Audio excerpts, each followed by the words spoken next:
প্রত্যেকটা দিন ইফতারির পরে আর ছোলা মুড়ি আর খাইতে ভাল লাগে না। ভাবলাম আজকে নতুন একটা কিছু করা উচিত। হঠাৎ করে মোর মাথায় আসলো যে না, সহজে খিচুড়ি রান্না করে ভালাই।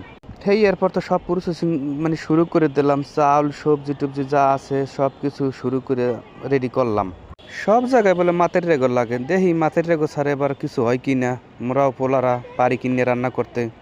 মুইও বরিশালিয়া, ছোটকাল থেকে মোর রান্না বান্নার একটা অভ্যাস আছে। এই এরপর খিচুড়ির মধ্যে সকল ধরনের মশলা টশলা দিয়ে সুন্দরভাবে নাড়াচাড়া করে কি সুন্দর একটা কালার যে আনছি, এই বলে মাতারিরা পারবে। হ্যাঁ, মোর মাথায় আসে না মোর মতো এরমের পারবে বলে মনে হয় না মোর।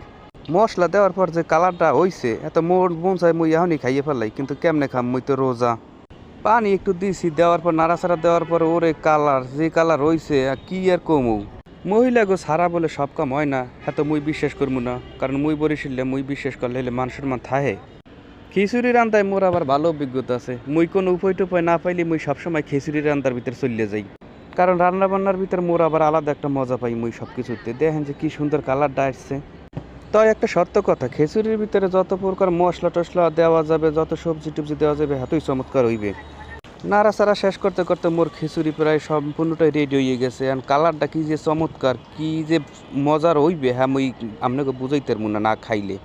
মোর তো দেখলেই মনে হয় এই জম্মের মজা হইবে, একেবারে জম্মের মজা। সব প্রকার মশলা টশলা মাংস টাংস দিয়ে মুই একেবারে মোর মনের মতো করে রান্না করছি। কিন্তু মোর তো এখন ধৈর্য হয় না, মুই কোন সময় খামু, কিন্তু কি কর, মুই তো রোজা।